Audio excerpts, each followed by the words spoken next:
This is Support is Sexy, episode 92, with business transformation coach Quiana Murray.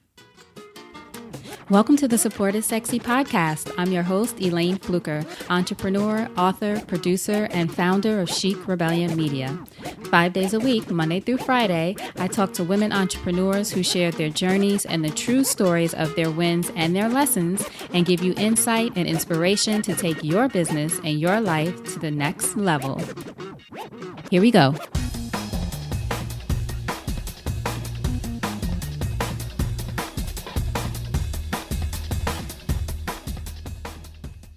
Hi, everyone. Welcome to a new episode of Support is Sexy. I'm so excited to have you here. It just would not be the same without you. So today I am excited. I really love this episode. I love all of them, but I really love this one because we spoke to Miss Quiana Murray, and Quiana is a business transformation coach, and her specialty is sponsorships. So if you have a business, which most of you do, or you're thinking about a business or you're growing your business, sponsorships, advertisers, partnerships, support for your business is very important. So that was our focus for today, twofold. I think our focus was sponsorships for sure, but also Quiana talked about the journey that a lot of the entrepreneurs I've been talking to lately have been speaking about, of finding your zone of genius or your specialty. I actually did a recent episode, you can go back and look, that I talked about finding your specialty and figuring out what that is and how important that is to your business as well. But today, focus on sponsorships. So what Quiana teaches us is what the ability to say no actually teaches you about yourself, shifting your mindset around sponsorship and partnership, also why you should rethink corporate opportunities, the biggest challenge businesses face when seeking sponsorship, and it's probably not what you think, also the questions you need to ask yourself to know if you're sponsorship ready, which sponsors you should reach out to, which are best for you and for your business, the top 3 tips for getting sponsors, and also why you need to get started today, not tomorrow. Quiana was very clear about today. So I know you're going to love this episode. Tons of great information. Also, be sure to go to supportissexypodcast.com.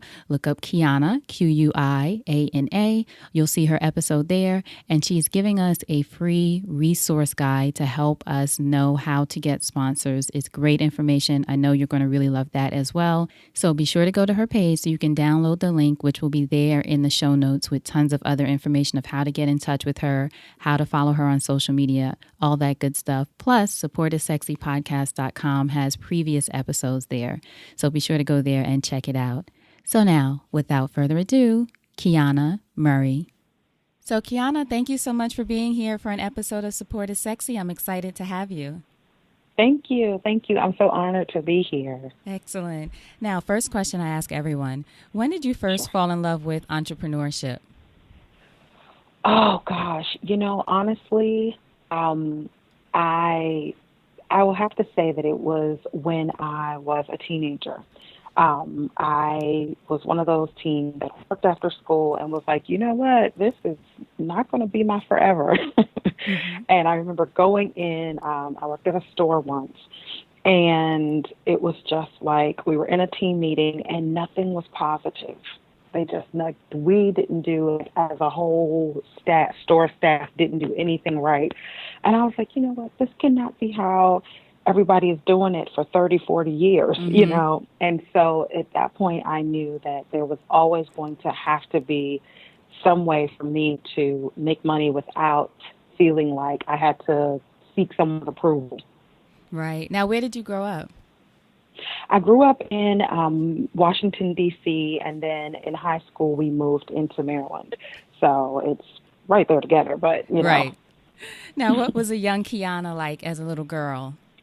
Oh, my gosh. I was the bossy, goofy kid. Like, I remember my cousins, they were so much older than me, and they used to always say, you're just so goofy, because I laughed at, everything. I didn't take much seriously. It's like, you know what? And then when I played with my friends, I always had to make the rules. So you were always the leader. Oh, let me tell you. And it's like, I look back and I'm like, I don't know if I would have played with me, because I really you stand here, you do this, we're playing this next. So now, who were some of your greatest influences growing up?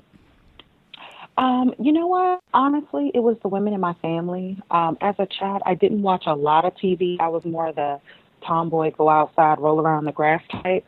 But I looked at the women in my family and I just noticed how they were so strong and loving and supportive of not only each other, but the other women in our area. And it was just like, our neighborhood was really close. And it was just like, you know what? They really inspired me to just be great. I heard a lot of you can do anything you want to do. It's life is bigger than just this neighborhood. It just really, they were wonderful. How do you feel like that, who you were as a young girl being a leader, natural leader, plays into the kind of work that you do today? I think it was really, growing up being really bossy. I was just really, I'm very tall. People don't always know that, but being super tall, people always thought I was a lot older. So for a long time, I was very uncomfortable being my age because the perception was that because I was so tall, I was older. But it taught me really how to learn to be. I hated being called bossy when I was little, but as I've gotten older, I'm like, no, it is who I am. And that has, I think, allowed me to not fear being myself, going out, also championing other women because, I didn't grow up in a competitive environment. We could all succeed if we wanted to. So that then became kind of like my mantra, and I bring that into my business as well. Were you taller than most of your friends at that time? All of them, girl. All of them, the boys and the girls, right? The boys and the girls. Do you A few of the boys kind of caught me like in like later high on, school, right? adulthood. Oh gosh, much later on. Now, what was? Do you think that pushed you in some ways to feel like you had to be the leader, or do you think it was just was it more so naturally who you were, or a combination? um, and I know my mom's going to hear this and she's going to blush, but she's bossy too. So it Hmm. was learned behavior. Learned behavior.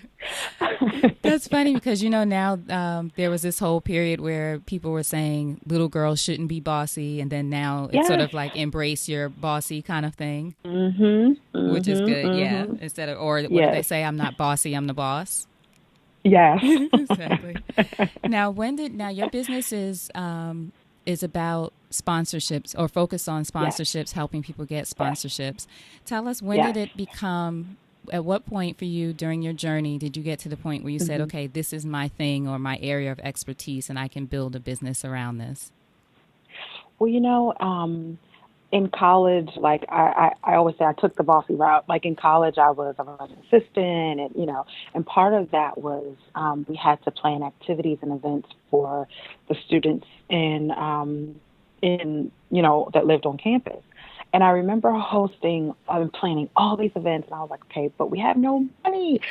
So it became a thing of just reaching out to the local businesses to see if they wanted to donate like food or, things, gifts and things like that. And, at the time I didn't really think of it as sponsorship. I just thought more so I just got to get this event done. Mm-hmm. And once I started working in corporate as a trainer, it was like, oh, you know what? Let's put a name to that. That's really sponsorship or donor relations, all of those things. And over time, as an entrepreneur, I was helping my clients initially start these businesses. And then, once people start businesses and they realize, okay, I can't do this one-on-one thing. So then they want to host events, but I also can't spend a lot of money. So it became one of those things where I found I was spending more time helping them garner the partnerships and the money and the sponsorships. And I was like, you know what? Let's just be really focused on this because there weren't other people, at least in the beginning, that I could find who were doing this unless they were in the nonprofit world. And so I just said, you know what? I'm going to strip away all these other things.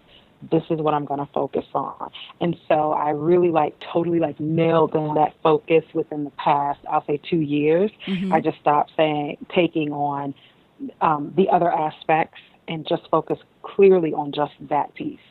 So tell us about that process of, so when you started, what year did you actually start your business? I started my business in 2008.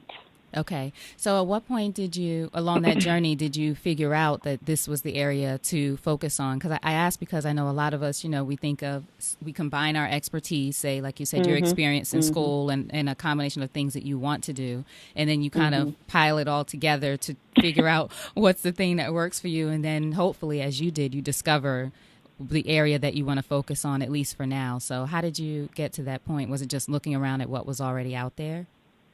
It was twofold. It was definitely that, looking around and saying, okay, well, you know what?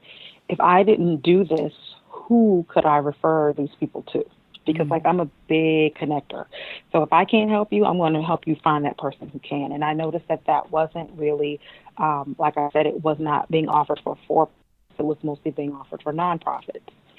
So that was that part of the journey. But then the other part really was saying, okay, Quiana, you cannot do everything. At some point, what is it that you enjoy the most? What excites you the most? What is that thing that even if you never got paid again, you would still probably do? And that's what it was.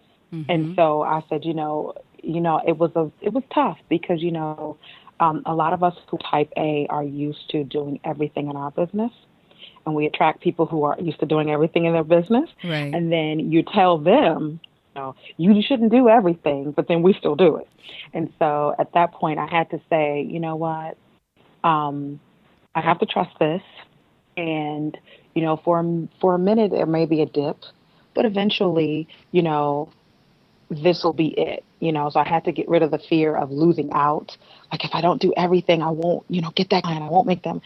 No, I just had to put faith and trust that, if this is what God wants me to do, I'm going to do it. And Mm-hmm. didn't think twice about it, honestly. And how has it been with focusing on helping businesses get sponsorship? And is it mostly around events, or are there other ways that you support people getting sponsorships as well? Well, it's just your first question. It's been amazing Mm-hmm. because because I wasn't so focused on this initially, I didn't really see how much of a need it was across the board. I saw it with my own clients, but I didn't see how it was across the board. So that was amazing. So But when you then say the across the other board, do you mean with your clients and small business owners in general, or? small business owners in general, small business owners in general, Mm-hmm. and even newer nonprofits, because that's the thing, if you're a nonprofit that's Red Cross, people have heard of you. So you can just say Red Cross is doing this, and people say, oh, okay, here's, money.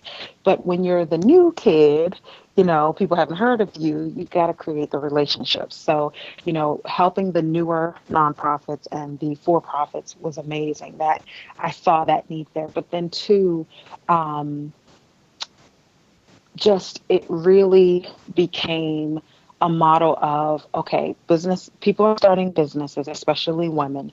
They are starting these businesses, they want to be successful, but the money thing. And you anytime you see, and as an entrepreneur, you see somebody's involved in a launch, and what do you hear? That they're tired. Oh my gosh, pulled an all-nighter, and I did this and I Mm-hmm. did that. And I'm like, we can't launch every month. Like, that's just physically not possible, emotionally not possible. So I knew I needed to find a way to help these ladies be profitable in business without having to launch every other month. Mm-hmm. And by launch, you And mean launch a that's new product or a new a program or new that kind product or program. Exactly, of. Mm-hmm. exactly. And so I'm like, if we can take care of the financial piece, then they can work on the things that are in their zone of genius. And they're not feeling like they have to constantly create a new product every other month, because that's time consuming. But then also, when you're in a launch, if you just look at the mindset of a launch, that's your baby. You're focused on that. And not to say you let the other things slide, but you let the other things slide. You Right. kind of have to. So I saw that this need, and I said, you know what? I will be that person. And it's funny because as I've um, I would say, come out of this, revelation that this was where my zone of genius was going to be focused. I've met more people, and I love now being able to say, if somebody wants to work with me, but I don't have the space, I can now refer them to people because more people are coming along and popping up who've been doing this in corporate, who have been in the nonprofit areas, and now they're like, you know what, I'm leaving this rat race. I want to have my own business too. And they're doing this. So I'm loving this. Like everybody keeps saying, well, people are coming. I don't, look, I'm not a competitor. I am so happy now to be able to say, okay, I'm booked, but hey, go call this person. Right. Here's a, recommendation. So I'm loving this because I'm trying to keep us in business. Right, exactly. That part of your business is keeping people in business. So you're not trying to, Exactly. and then you don't have that fear too of probably because you're more focused. So you let me know if that's what you think, but you don't feel like you have to grab everything. It's sort of, this is my area of No, focus. This is booked. So I'm going to exactly. refer to somebody else. Exactly. And I'm going to tell you, no is a powerful thing. Mm-hmm. When you make your mind up that this is going to be your path and this is the trajectory you're on, Mm-hmm. saying no is almost like this, I don't know, it's like a high because then you know that I am on the path, I am focused, I'm not Right. distracted. I love it. Now, one of the things that you offer your clients is your elite sponsorship program. Tell us Yes. about that and how that works. Sure. So the Elite Sponsorship Group was actually birthed from a place of wanting to help people who were relatively new in business obtain sponsorship, whether it was sponsorship for their organization, meaning like they were a nonprofit, or it was sponsorship for a special program that they have, like their VIP services, things like that. Because so often, we use specific services, products in our business, and we're sending people along to do that. Not every, business offers an affiliate program. So now what? Mm-hmm. And then not only that, but maybe you don't want to spend the time to become an affiliate, have to market their services, but by becoming a sponsor, you're pretty much getting what it is you need up front, the capital up front. In-kind sponsorships are when you receive products or services, up front. So now, the sponsor is just as invested in your success as you are without you feeling like you have to constantly sell their service because it becomes part of your marketing model, part of your PR program, all of these different things. And so that group is set up to teach you. It's a DIY group, and it's set up to teach entrepreneurs how to start thinking and making their businesses sponsorship ready. To change the mindset of what sponsorship is, because it's not just free money and stuff. No, sponsors are expecting that you're going to be basically helping them increase their sales or brand loyalty or whatever their goals are. So that's what that program does, and it's a kind of like an entry level into sponsorship. Okay, and now, who is your ideal client or student or participant in this type of program? I like to work with entrepreneurs who have at least been in business 2 years. This doesn't mean their current business 2 years, but have been in business 2 years so that they understand how a business works. Mm-hmm.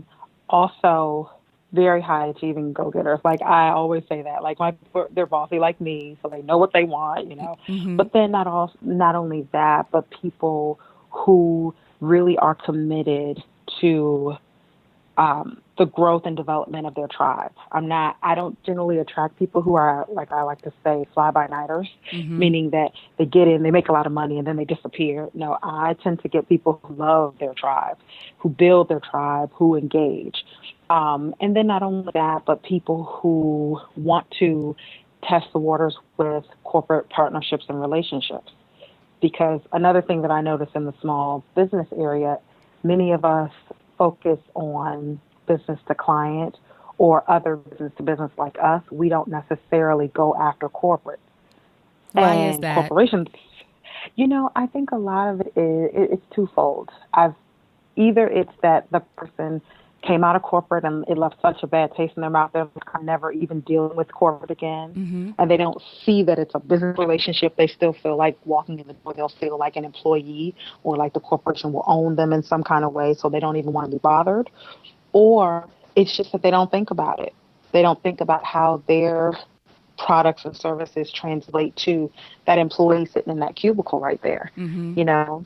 And that's been like the biggest awakening that a lot of my tribe has made, that, hey, if I'm helping someone, build self-esteem, doesn't matter if you're in business.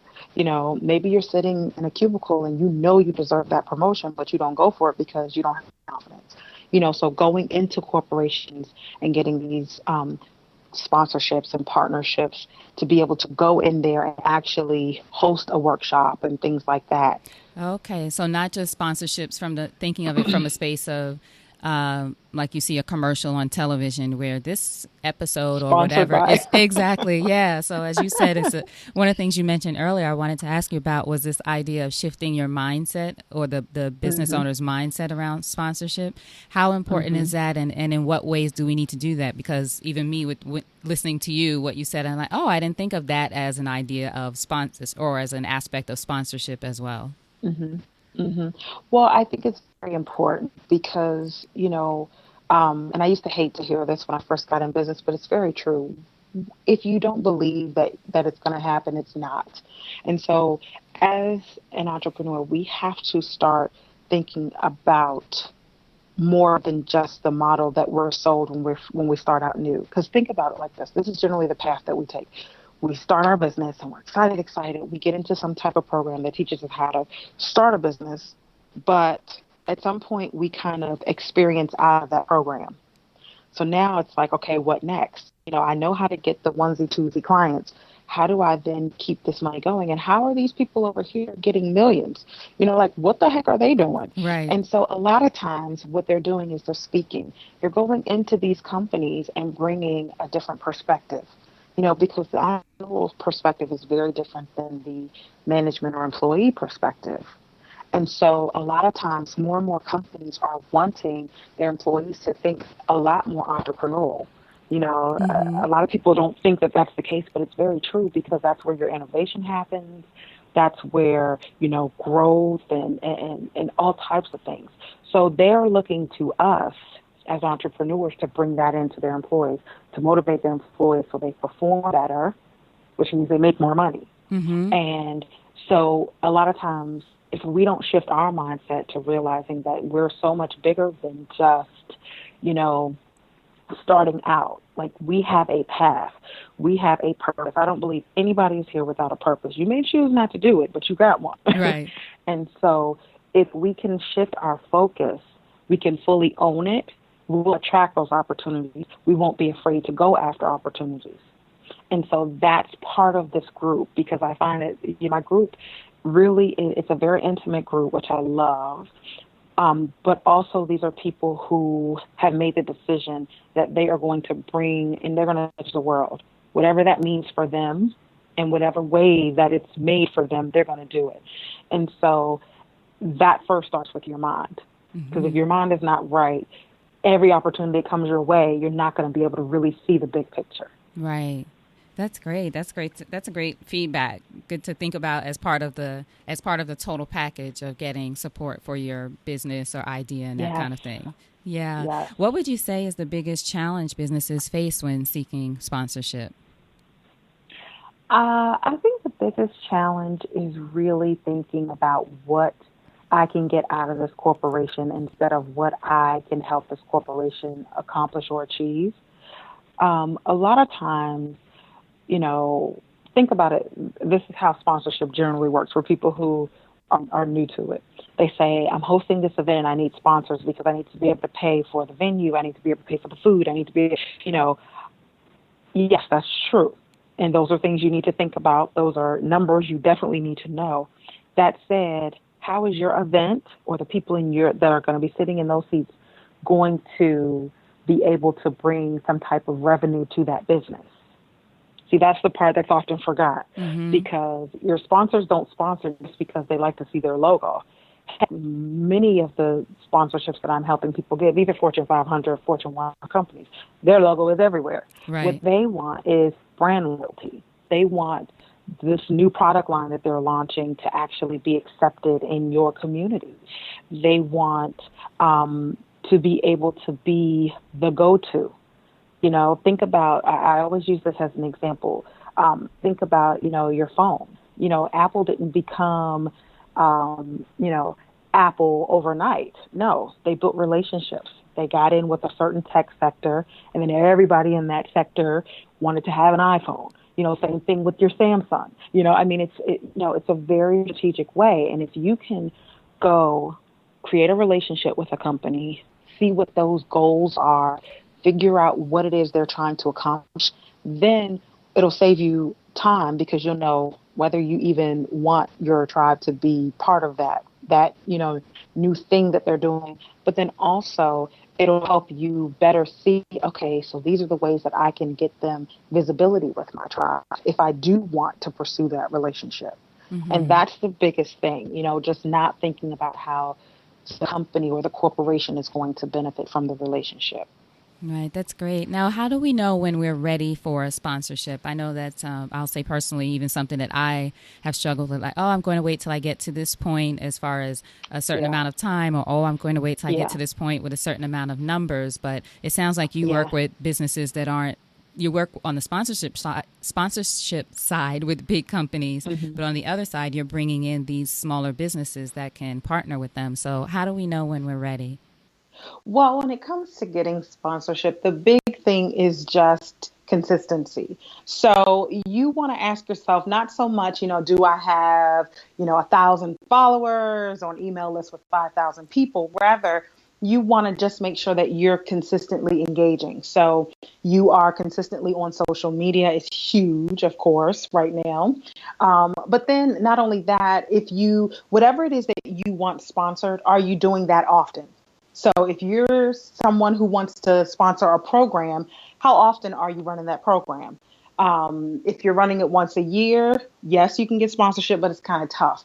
Events, sponsors will tend to say, okay, once a year is fine, but things that are not as big ticket, I'll say, in terms of hosting, generally sponsors want to see consistency. And in addition to that, you also want to ask yourself, are you ready to be seen? Because I get this a lot where, we start getting sponsorship, you start getting well known because, you're aligning with the right people, you're finally in your zone of genius, you're doing your thing, and then you disappear. And a lot of times the reason you disappear is because of fear. So, are you really ready to be seen? Because your sponsors, once they start sending those checks or those goods and services, they're going to want to see that you're consistently engaging. They want to see that you're online. They want to see that you're, whatever that thing is. But then also, in addition to that, really you need to be asking yourself, are you willing to make the ask? Because I see this a lot. People will make, the best slide decks and presentations and proposals and never send them. Or they'll send it and never follow up. And a lot of that is just the whole thing of just like when you're new in business and you're trying to get your first client, it's asking for the sale, being consistent, following up. Are you doing that? So those tend to be the are you ready questions. If you can say yes to all of that, pretty much ready to get sponsorship, whether you're new as in, this month you just went and filed your paperwork or you've been in business for quite some time. That's interesting. I love that. I'm taking that on for myself too and answering those questions and seeing, because it's something that, like I said, a lot of us either wait for numbers or and even it's funny because I know for me, even with the podcast, it's like waiting for a number. But what is that number? We wait for these numbers that don't even, it's not like there's a certain amount you have to get to before you do X. So to your point, there's a lot of other things to consider. And does it make a difference, do you think, when working with your clients that we are sort of have that mindset shift and be quote unquote ready when we make the ask? Like, can a sponsor company kind of pick up on those things easily when we're not ready? Absolutely. And, here's the thing, before the deal is done, you still have to engage. You're creating a relationship. You're having conversations with people.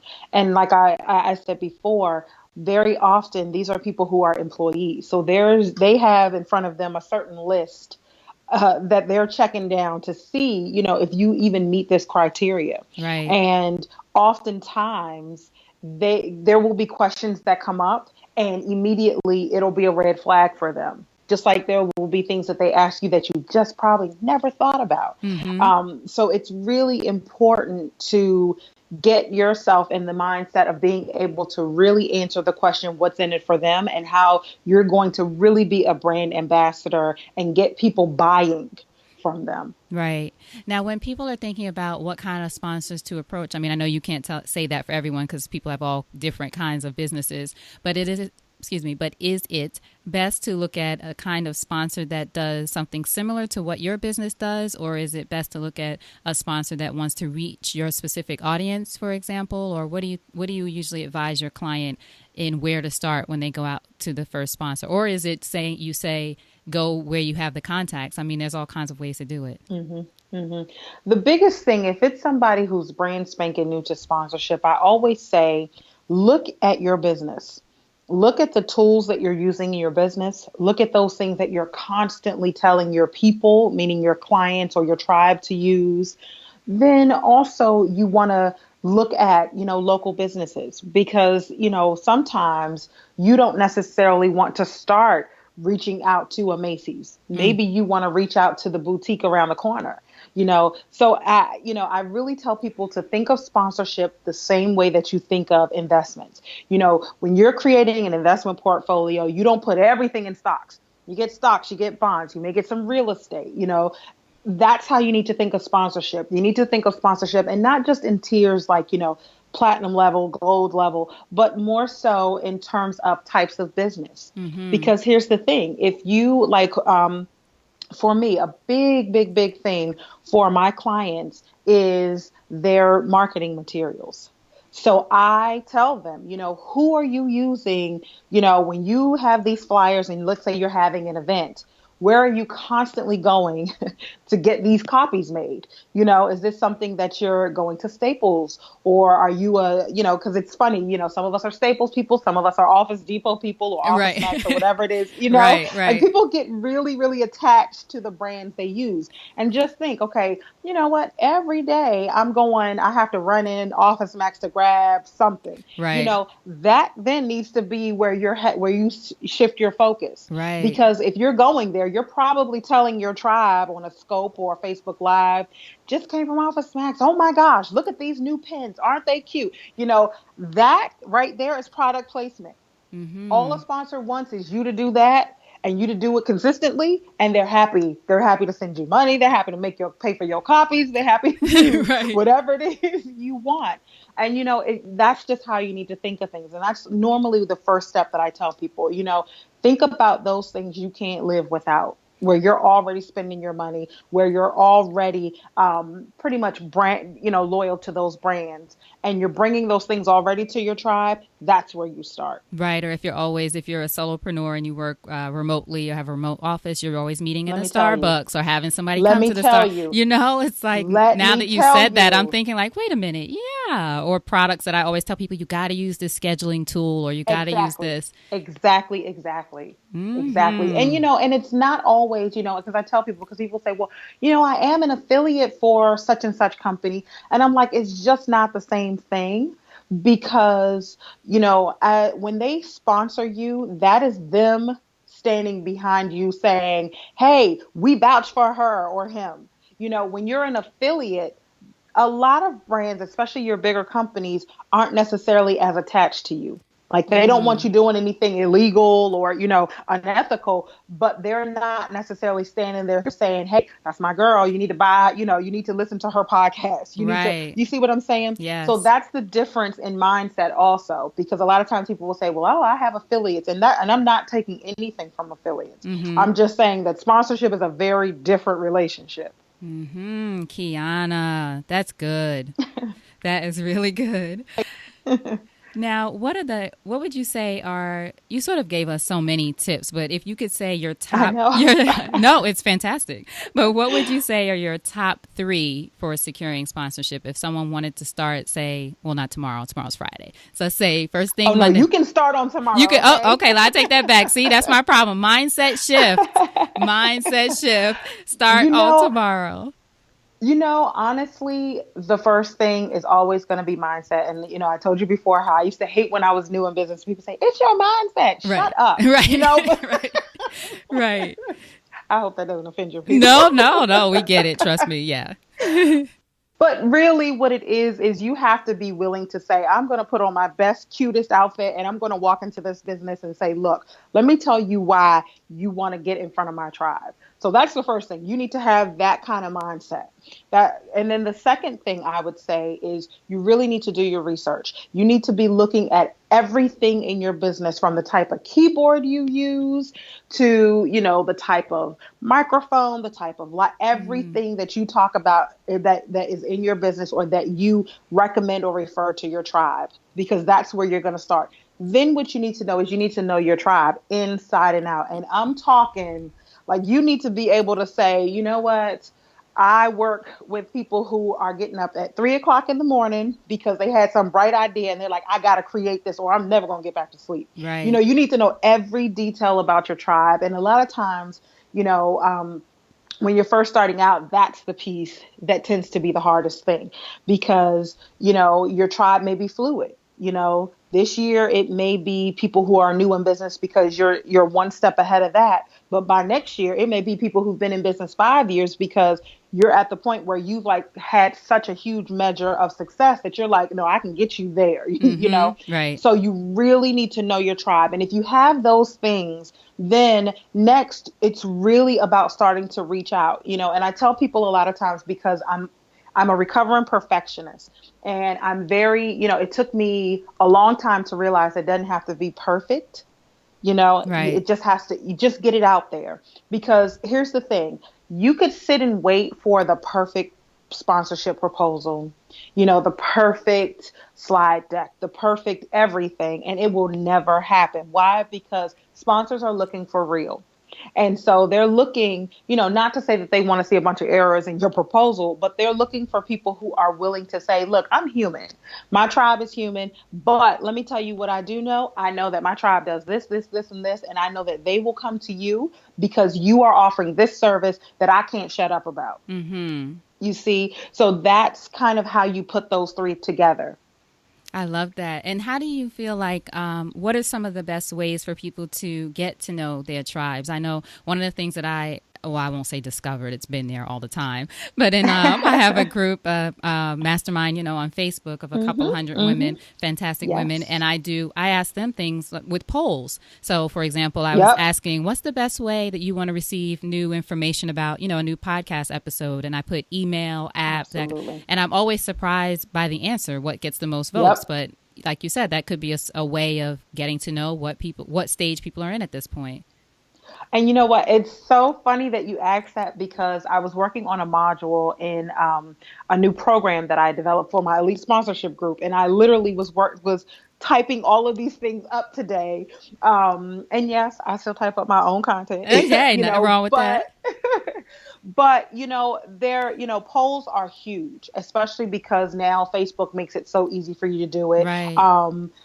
Polls are huge. Other things that are really, really good are, I say, kind of like your prompt posts. And those basically are, and here's the thing. I believe in scheduling and automating as much as possible. So, if you have an automation tool, Hootsuite, Postplan, or whatever you use, load it up and make sure that once a month you're asking your tribe specific targeted questions, not about necessarily their behavior, but about their spending. So for example, one of the things that I ask my group all the time, what is your favorite office supply right now and where do you go to buy it? And I ask that monthly because I'm always in some type of office supply store. And, so it helps me to understand, are my people buying custom made things like ink pens and things that they're having custom made, or are they buying more? I just need to go in and get a pack, that, and not only that, but it's always such a fun question. But here's the thing. It's telling me a lot. It's telling me, one, the level that they're willing to spend. Because if you tell me like a Staples or Office Depot, that's very different than going and get a Mont Blanc. Right. You see what I'm saying? Right. Also, it tells me just the frequency. Because again, a Staples, you're probably going to go a couple times a month, whereas, something like that's probably a save up purchase. But then two, what it does is it gives me real brand names. Mm-hmm. Because like for me, I love Pilot pens. I love them. Right. I mean, most people could care less. They probably don't even know, what kind of pen they use, but it makes them pull it out and say, what is this? You see what I'm saying? Right. And so then I know, okay, I can bring Pilot to my tribe.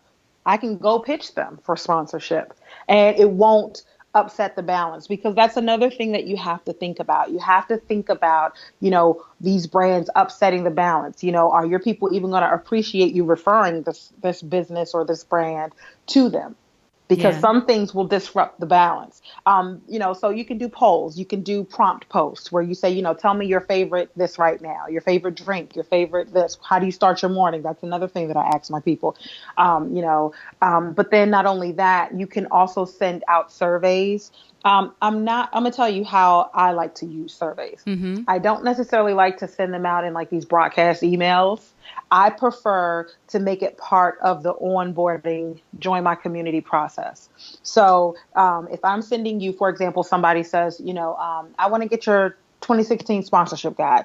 That's absolutely free when you join the list. So after that, at that point, I ask them a little bit about themselves, and I do it in such a way that they feel like I'm creating a relationship. I want to know what your favorites are, and I don't do it all the time, but I do it at certain points in the year. Right. And so then it's fun because they feel like they get to tell me about themselves. The thing is just however you can get people talking about themselves. You can do Twitter parties.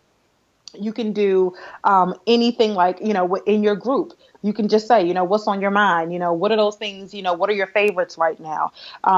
Any of those type of things, anything that gets a conversation going. I also like sometimes the immediacy of Facebook Live and Periscope, because you can just get up there and say, I'm talking about my favorite. And you know who does this really good? Amber Aziza does this really good. She will get online and she will say, she does these, it's pretty much quarterly, I believe, at this point. And she'll say, my favorite 10 books right now, or whatever, And so she gets up there and she will, go through the books and give like a review of the books. But what that does is it makes everybody in the comments say, oh, have you read such and such and such? Right. So now you know who the influencers are that are also influencing your tribe. Right. So you can look at that. And then what you notice also, what I always notice, and I think it's just the way I'm wired, I then look at publishing houses, because certain publishers tend to have like 6 out of the 10.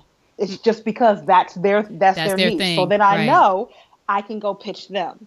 You see where I'm going with this? Yeah. So it's like, it's all around you. You just, ask the question, and people love to be heard. So if you ask, they will answer. Yeah, that's great. I think that exactly how you summed it up is perfect. It's all around you. Just ask the questions. Right? It's all right there. That is great. Now, who is Amber Aziza? I'm going to look her up and I'll link to her so people can find her. I love her. Amber is, she started her business as a millennial consultant for Fortune 500 companies.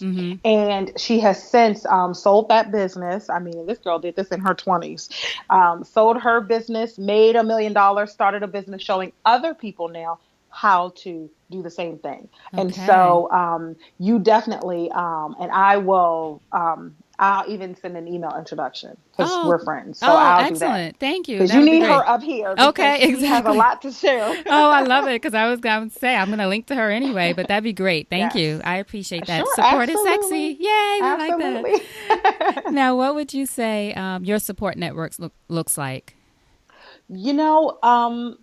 Let me say this first. It took many years to cultivate my network. Because, being new in business, or being one of the first people I knew in business, I had to learn how to identify and connect with those other people. Right. So right now I have a very supportive network, and I think it's because I'm very, I'm very open about my journey, my life, so I think people tend to be able to relate to that. But then also, I do not believe in tearing other people down. So if I recognize that, I call a person on that immediately, and I'm like, look, shape up or ship out, because this here is a drama-free, loving, girl power zone, Not saying there's no guy power, but this is a girl power zone. Right. So, I tend to attract people like that because that's what I give. And then also, and I'll say this, I find that because I like to celebrate other people, I seek out other people like that. So I never feel like there's this competition, like me talking about Amber. A lot of our clientele crosses over, Right. but I feel like there's enough people, there's enough money, there's enough business out there that we need spaces where we can feel safe, like your group, where people can come in, they can feel safe, they can celebrate one another. And then from there, people will attach to people, based on, geography and things like that. But I feel like, bottom line, it's a very supportive network, because I'm very, very intentional about keeping it that way. Right. And then you have this abundance mindset, as they say, right? This idea that there's enough Yes. for everyone. It's not Oh, this, there. Yes. there's plenty for Yes. everyone. Exactly. Especially now in the Yes. age of the internet, the world is out there and at your Let me disposal, tell you. basically. Yes. Absolutely. Now, what has entrepreneurship taught you about yourself as a woman? You know what? Let me tell you what it's taught me. It's taught me to embrace the good, bad, and ugly. It's taught me that it's okay to have the meltdown and get over myself and move on. But also, you know what else it taught me? It taught me that I move in ebbs and flows. I'm not a person who just because everybody is moving left, I move left. Right. And for a while that was hard for me because I felt like, well, everybody's saying that you're successful doing this certain thing. And then I'm like, but that thing doesn't really fit me. So I've learned to be okay sometimes being alone. Like, my family and friends laugh at me because I'm always saying, Quiana is my best friend and I enjoy her company. Right. Right. You got to like But yourself. yeah, and I think that, when we get to this point where we say, you know what, I'm going to stop fighting who I really am. I'm going to stop trying to people please and be who everybody wants me to be and just be myself, even if that means that sometimes I'm in a room and I'm standing over by myself in the corner. It is what it is. I mean, that never happens. We always think it's going to happen, but it never Right. happens. Exactly. Yeah, that's really what it taught me. Just, that it's important to love myself, not take that for granted. But then, what else it taught me? It taught me not to take other people for granted, because even those experiences in your business that just really suck, they teach you something. And you got to learn how to forgive. And part of forgiveness, and I say this to my tribe all the time, it doesn't mean that you have to let the person back in. What it does mean is that you have to acknowledge that, okay, there were decisions and judgments made that didn't serve me.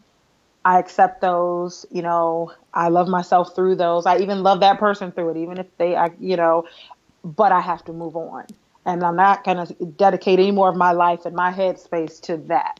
So that really is kind of another thing that I it think, taught me. yeah, no, I think that's really powerful because in business and in life, of course, there are going to be times where someone didn't live up to your expectation or things just, even if not expectation, things get confused and you see things differently, Yes. but it can end up getting messy in some cases. Hopefully not, Yes. but sometimes it does. I know I've had an experience where it just seemed like the person was another person, but maybe not. Yes. Like you said, maybe they were always that person. And as you said, my decisions and there are things that were my involvement in it that led Hmm. to that point. But you have to forgive yourself and move on because you're Yes, going to indeed. make mistakes, right? Yes. Yes. And you got to live with you your whole life. Exact. Right. You can get rid of everybody else, but you will be with Right. you forever until the end of Yes. time. That's true. Right. Now, if you think over your life and career and you had the Hmm. chance to thank only one person whose support was critical to you personally or Mm. professionally, who would that be and what Mm. would you say? Okay. See, now that is like the hardest question I think I have ever been asked. Um, you know what? Good grief, girl. Oh gosh.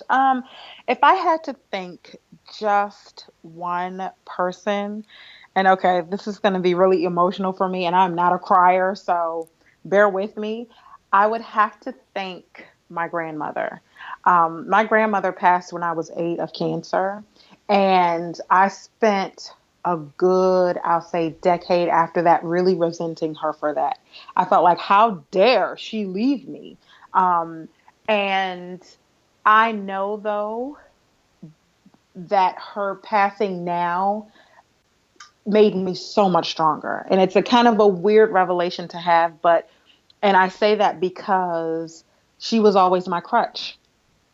And when you remove that thing, and she was always the person like, you can be you, you can be you, and she danced to the beat of her own drum. And I think, losing her that young, I held on to all those memories and I didn't take them for granted, and they kind of stayed with me. So there were times when I would say, if she were standing here in front of me, would this be something I'd be proud to tell her?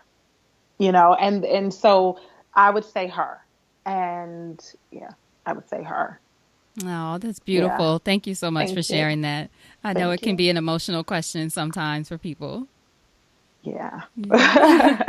So tell us now, how can we support you? Tell us the websites to go to. I'll have links to Sure. everything, but this way people know where to find you and where to follow you on social media and all that good stuff. Sure. Well, I'm everywhere, Quiana Murray. So Mm-hmm. that makes it easy. That makes it But easy. that's my website. On And it's Facebook, that's me, and it's and it's QU. Yes. QUIANAMURRAY. So .com. It's the same thing on Twitter, on everything. Like literally all of my stuff is my Smart. name. It's unique enough that I was like, I bet there won't be another. Right. Smart. And actually there is, which is crazy, but yeah. Ooh. But but more than anything, and this is always something that sure, I would love to connect with everybody on Facebook. My feed is always all the way live because I talk about my family, I talk about my business, because I want people to understand that I'm a whole person. Mm-hmm. I'd love to say that I'm polished all the time, but no, sometimes my child tells me I'm old and I get in my feelings. Right. And I'm sharing that because I need you to know Right. I love that it. your kids will do it. But more than anything, I think the best support is to support another woman business. Honestly, because here's the thing, as we pour into this pool of small businesses, what we actually are doing is lifting each other up. And so that if everybody would just the holidays are coming up, go out and support some small business in some way, that's enough for me. Why? Because then I'm going to help you make them your sponsor anyway, so Right. it won't matter. It all comes back to the sponsorship.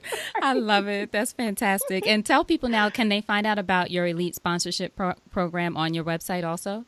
Absolutely. If you go to KianaMurray.com /group, there you'll learn about the Elite Sponsorship Group. And also, I have a lot of different things, resources where I have articles, all of that good stuff.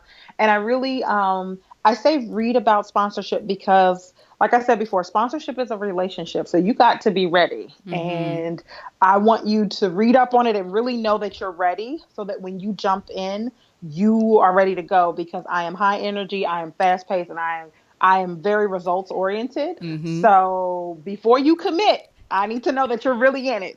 Right. Make sure you're all in. I love it. Thank Yes. you so much. I'm so glad we got to connect and put this together. I appreciate Yes. you. Such great sound advice. I honestly am taking notes over here for my own reasons, but then for the audience as well.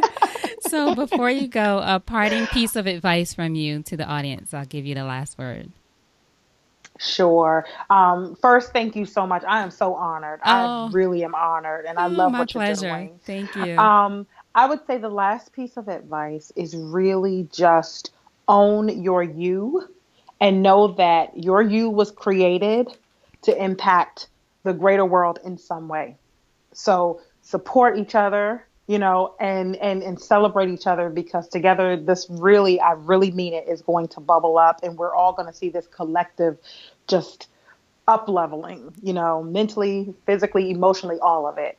So that, and I do have something, if you don't mind me giving your peeps something. Oh, I would love that. I have a resource that I did on just learning how to basically get yourself started in sponsorship.